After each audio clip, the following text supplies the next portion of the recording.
Tim here, Ouray Mountain Misfits. Kelly's behind the camera. Today's video is about the electrical for our shop, basically for our property. You can see the panels back here.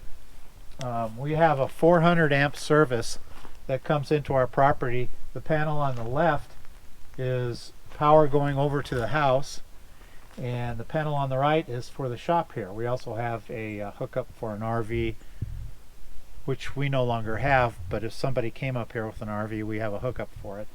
And anyway, one of the projects we have in the works that I'll be working on in the next few months is wiring the shop and then insulating the shop, and hopefully eventually putting up drywall or some sort of wall finish.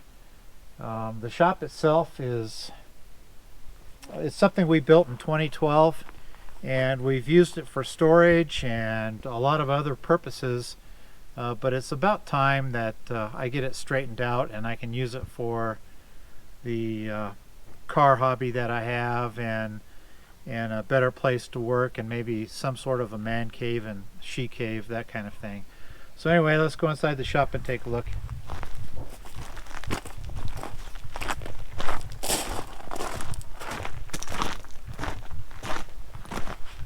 I know it's pretty scary. There's stuff from many years, and 2 different states that we lived in, and it's just a mess, but it'll get cleaned up. And then over here, this is the back side where the panels on the outside are, and the power from the shop panel will come through the wall here and then into the panel to make it hot. But we're going to have 20 amp service to all the outlets inside the shop, so that we can run tools and stuff that takes a little bit more amperage.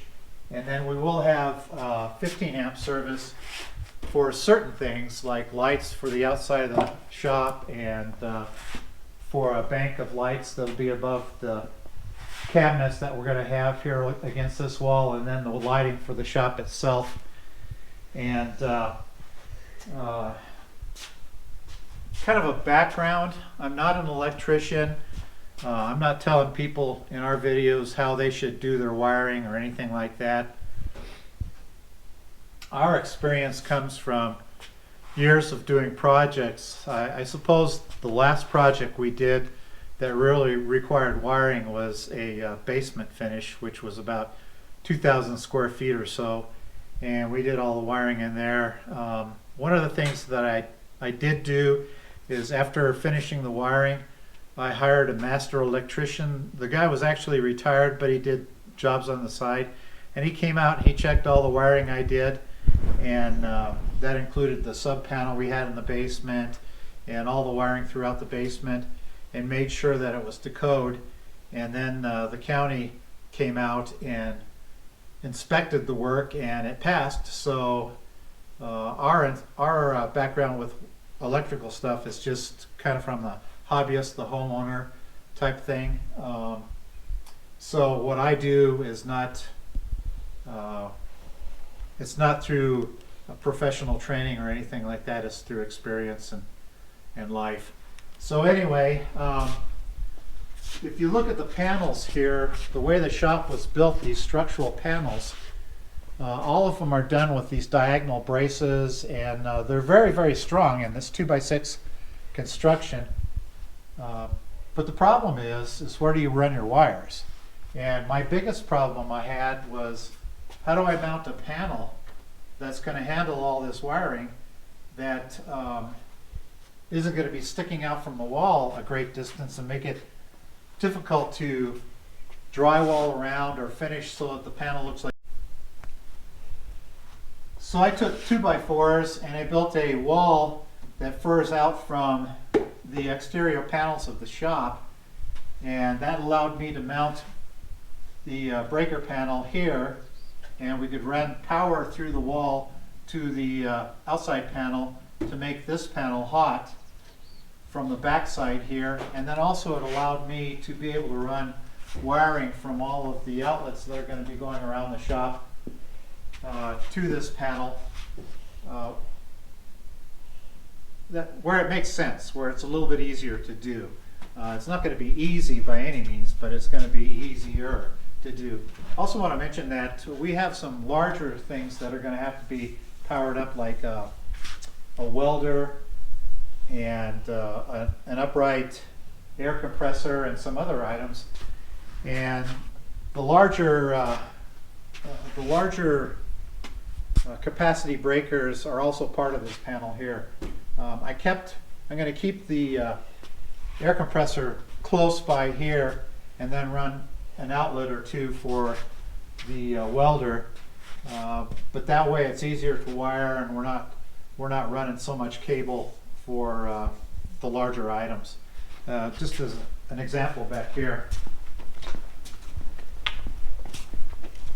I have my welder here, and then the upright air compressor that'll be situated. It's going to be part of the overall plan for the shop.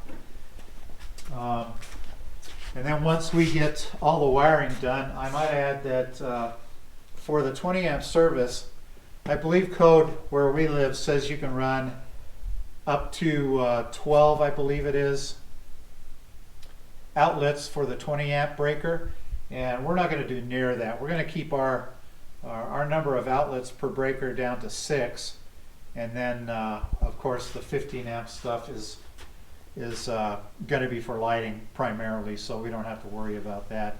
But then the outlets will go clear around the shop. I'm also keeping them off the floor at a cabinet height, so that we're not impeding with putting a row of cabinets here along the wall or any place else in the shop. And also for convenience, you know, if you're inside a house and you're doing plugging in a lamp, it's no big deal. But if you're in a shop and you're running tools and stuff like that, you don't want to be going down to the floor to plug them in every time. So we're keeping those off the floor at cabinet height. And then after all the wiring is done, we're going to insulate between all these cavities, and you can see nothing is linear like you'd have inside a house when you're insulating between studs, that type of thing. So we're going to have to figure out, do we want to use a bat type insulation, or do we want to use spray foam, or those are decisions we're going to have to make in the future. And then I would prefer to do drywall throughout the shop and kind of make it look more finished. And then back in the corner, I'm going to have a section where we can have a couch and a TV and some bookcases and that type of thing, where it'll be kind of a lounge area. And then of course insulate the ceiling and have the vapor barrier, and then do the drywall in the ceiling also. But anyway, that's kind of where we stand on the project out here. You know, we're not hiding anything. We're actually showing you the true mess we have back here. Just to kind of give you, Kelly's laughing, to give you an idea of how bad it is. I know you can't tell from the camera, but there's actually a 1969 Corvette parked back there, and you can't even see it. So we have to get to work and do some stuff out here. But anyway, I appreciate you checking this out with us, and I'll keep you updated on the progress and show you what's going on and try and explain what I'm doing. It's just through experience, and we'll try this journey together. Thank you. Bye.